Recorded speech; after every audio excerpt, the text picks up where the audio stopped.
Bonjour à vous. Bienvenue sur ma chaîne Chrissy News. Je suis ici pour vous faire parvenir la parole de Dieu à travers son serviteur Chris Dikouma Anna, à travers plein d'autres serviteurs de Dieu. Ici, nous allons plus nous attarder sur l'émission Kanguka. Oui, c'est une émission du pasteur Chris Dikouma Anna. Et Kanguka veut dire quoi? Kanguka veut dire réveillez-vous. C'est la langue parlée au Burundi. Désormais sur cette chaîne Chrissy News, installez-vous bien parce que nous allons vibrer au rythme de Jésus-Christ de Nazareth. Nous allons danser au son du Saint-Esprit. Nous allons vibrer, nous allons nous réjouir avec les chérubins, les séraphins, les principautés, pour ne citer que cela. Installez-vous bien, nous allons bientôt décoller.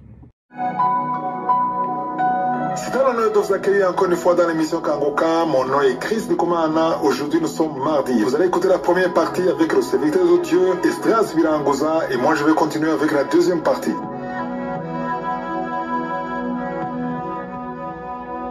Shalom. Aujourd'hui, je voudrais encourager une personne désespérée qui a l'impression que son temps ne viendra pas. Chaque fois tu essaies et ça échoue. Chaque fois tu pries et tu n'as pas de réponse. Les autres sont exaucés, même ceux qui ont attendu depuis très longtemps. Tu les as vus être exaucés alors que toi, chaque fois que tu pries, tu n'as pas de réponse. Tu es dans l'attente. Tu jeûnes. Tu fais tout ce qu'il faut. On a prié pour toi. Tu essaies de lire la Bible. Tu essaies d'aller dans les veillées, mais il n'y a rien qui se passe dans ta vie. Et c'est là que tu te demandes, est-ce que je prie mal? Est-ce que c'est ma destinée d'être comme ça, de ne pas avoir ce que je demande? Est-ce que c'est ma destinée pour que j'accepte cette situation et arrêter de prier pour ça? Dois-je arrêter de jeûner pour ça? Tu as tellement de questions dans tes pensées, tu as tellement de questions dans ta tête, tu ne sais pas quoi faire. Tu es abattu, ça t'a pris ta joie de vivre, tu essaies de maintenir le standard parce que les autres te savent, te connaissent joyeux ou joyeuse, tu essaies de rire parce qu'ils sont habitués à ce que tu souris, ils sont habitués à ce que tu rigoles, tu plaisantes, tu discutes, mais au fond de toi, tu es abattu, tu ne sais pas quoi faire, tu es perdu au fait. Je voudrais aujourd'hui dire que même si on prie, même si on jeûne, tout ne dépend pas seulement de nos prières, ça dépend aussi de la volonté de Dieu et du temps de Dieu. Je vais souligner surtout le temps de Dieu, car le temps de Dieu ne se trompe jamais. Il n'est ni en avance, ni en retard. Il y a des choses que tu as aujourd'hui dans ta vie et parfois tu te dis, si j'avais eu ça il y a quelques années, si j'avais eu ça avant, ou il y a des erreurs que tu as faites dans ta vie et tu te dis, si j'avais su ça avant, je n'aurais pas fait ces erreurs, je n'aurais pas perdu mon temps. Mais tout ce que Dieu laisse arriver dans ta vie a un objectif pour t'apprendre quelque chose si tu acceptes. Vous entendez souvent les mamans qui ont eu des enfants dans les témoignages, ils ont eu des enfants après une vingtaine d'années, après une trentaine d'années. Dans notre société normalement, on a l'impression que ça a mis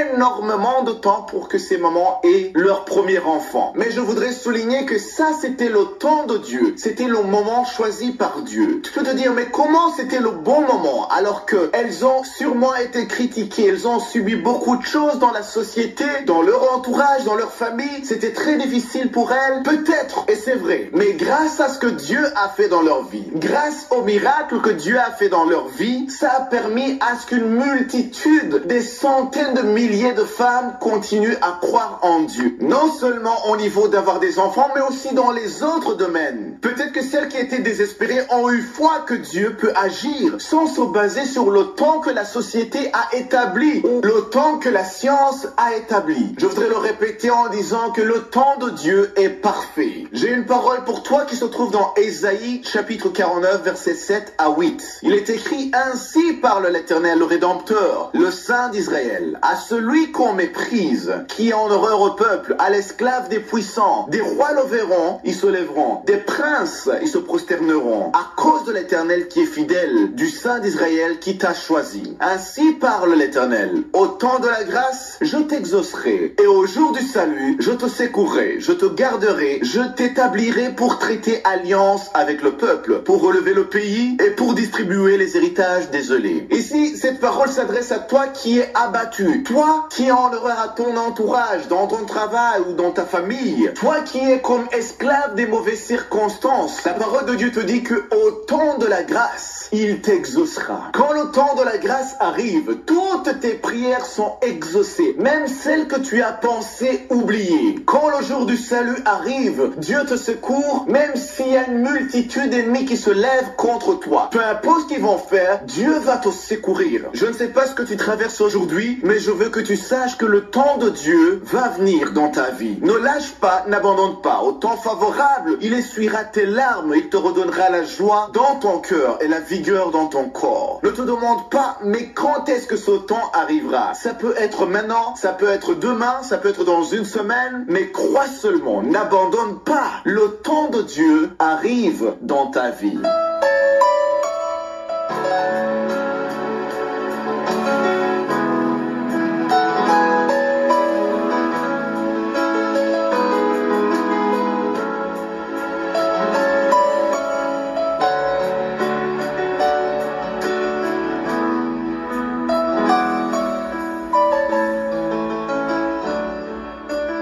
Nous sommes maintenant dans le moment consacré à l'enseignement. Nous continuons avec le livre des Thessaloniciens. Hier lundi, nous avons commencé la deuxième lettre que Paul a écrite aux Thessaloniciens. Il s'agit d'une lettre très courte. C'est composé juste de 3 chapitres. Mais dans ces 3 chapitres, on va apprendre beaucoup de choses. Hier, je parlais de 2 choses très importantes sur lesquelles Paul insistait. Il parlait de la foi et de la charité. Je vous ai dit que dans beaucoup d'églises, surtout en Afrique, la foi est là. On sent la foi. On sent que les chrétiens ont la foi. Ils déclarent, ils confessent. Mais la charité n'est pas toujours évidente dans l'église. On sent qu'il y a la jalousie, on sent que les chrétiens sont de plus en plus égoïstes. Et quelqu'un qui est béni, il est content, il témoigne devant tout le monde, mais il ne partage pas sa bénédiction. C'est très important que tu partages ce que Dieu t'a donné. J'ai beaucoup parlé de ça dans Kangoka et j'insiste beaucoup sur le fait de partager avec les autres. C'est ça qui montre un chrétien. Un chrétien, c'est pas seulement celui qui parle en langue. Même si tu es spirituel, tu as des visions, tu parles en langue. Ça, ce n'est pas une preuve que tu es un disciple de Jésus. J'insiste sur ça. Jésus nous a dit, je vous donne un nouveau commandement et par ce nouveau commandement, le monde saura que vous m'appartenez. C'est ce qu'il a dit textuellement dans Jean 13. Il a dit, je vous donne un commandement nouveau. Dans Jean 13, verset 34-35, il a dit, je vous donne un commandement nouveau. Aimez-vous les uns les autres. Comme je vous ai aimé, vous aussi aimez-vous les uns les autres. À ceci, écoutez très bien le verset 35, il dit, à ceci, tous connaîtront que vous êtes mes disciples si vous avez l'amour les uns pour les autres. C'est ça qui fait de toi un disciple de Jésus. Même si tu pries 2-3 heures par jour, que tu parles en langue, si tu n'as pas l'amour, si tu n'as pas la charité, tu n'es pas vraiment un disciple de Jésus. Le disciple de Jésus, on le connaîtra par l'amour des autres. Quand tu t'occupes des autres, quand tu as la charité, ça c'est très très important. Voilà pourquoi pour insister sur 2 choses, il insistait sur l'amour et la charité. Au verset 4, il dit, aussi nous glorifions-nous de vous dans les églises de Dieu à cause de votre persévérance et de votre foi au milieu de toutes vos persécutions et des tribulations que vous avez à supporter. Ici, je lis le verset 4 dans 2 Thessaloniciens, le 1er chapitre. Ici, c'est très intéressant parce que Paul dit que lui et Timothée et Sylvain, ils se glorifient des Thessaloniciens dans les églises de Dieu à cause de leur persévérance. Ça, c'est la première chose. Ils se glorifient de leur persévérance et de leur foi au milieu des persécutions et des tribulations. Ça veut dire qu'il y a la foi quand tout va bien. Ce n'est pas de cette foi qu'il parle. Il parle de la foi au milieu des persécutions et au milieu des tribulations. Comment est-ce qu'on peut voir la foi au milieu des persécutions et des tribulations? C'est quand tu traverses ces moments difficiles, les moments de rejet, les moments de confusion, et malgré ça, tu persévères dans la prière, tu persévères dans la louange. Ça ne t'empêche pas d'adorer. Tu ne te lamentes pas. Là, c'est une victoire. Et Paul, Sylvain et Timothée, ils se glorifient de cette foi et qui est louable aux yeux de Dieu. Ils disent à cause de votre persévérance et de votre foi au milieu des persécutions. D'abord, il faut qu'on comprenne une chose. Quand tu traverses les moments difficiles et que tu pries, ça ne veut pas dire que Dieu va trouver la solution immédiatement. Il y a des problèmes que Dieu résout immédiatement. Mais il y a d'autres problèmes où Dieu va t'accompagner à travers ces moments difficiles parce que ça contribue à son œuvre quand Dieu est en train de travailler ton caractère, travailler ta foi, te fortifier spirituellement. Donc il y a des situations où Dieu va t'accompagner. Il y a un ange qui sera avec toi, comme l'ange qui a été avec Shadrach, Meshach, Abednego. Il sera avec toi à travers ce feu. Parfois Dieu éteint le feu ou parfois il envoie un ange pour t'accompagner à traverser ce feu. Donc c'est ça qu'il dit au verset 5, il dit c'est une preuve du juste jugement de Dieu pour que vous soyez jugés dignes du royaume de Dieu pour lequel vous souffrez. Donc il souffre pour le royaume de Dieu. Il y a des souffrances que nous souffrons pour le royaume de Dieu. Et ça, c'est très important de comprendre que Dieu a besoin d'une preuve de juste jugement de Dieu pour que nous soyons jugés dignes du royaume de Dieu. Comment est-ce que tu peux être jugé digne du royaume de Dieu alors que tu ne traverses pas les moments difficiles? Il n'y a pas de persécution, il n'y a pas de tribulation dans ta vie. Comment est-ce que tu seras jugé? Parce que les moments difficiles, c'est une forme de test, c'est une preuve pour que Dieu confirme que tu lui appartiens et que tu as la foi. Donc toute foi doit être éprouvée. J'ai entendu des chrétiens qui priaient pour éviter les problèmes. Demander à Dieu d'enlever les problèmes, qu'il n'y ait pas de problème, qu'il n'y ait pas de preuve, qu'il n'y ait pas de tribulation. Il ne faut pas prier cette prière parce que cette prière ne sera pas exaucée. Il y a des problèmes que Dieu lui-même permet. Il y a d'autres problèmes que le diable amène qui ne viennent pas de Dieu. Mais ce qui est important, c'est d'être avec Dieu. Quand ça vient du diable, Dieu va enlever. Mais quand c'est Dieu qui veut te faire traverser un moment difficile, temporaire, ça ne sera pas pour toujours, mais c'est temporaire, Dieu sera avec toi. Donc il y a des moments difficiles que tu peux traverser temporairement et souvent c'est un signe qu'il y a quelque chose de précieux, d'important derrière ces problèmes. Donc c'est pour ça que tu vas te réjouir croyant que Dieu a un plan parfait. Donc ne vous lamentez pas, louez Dieu et que les problèmes, les persécutions ne vous empêchent pas de prier. Si je suis le veux, on va continuer à en parler dans Kangouka.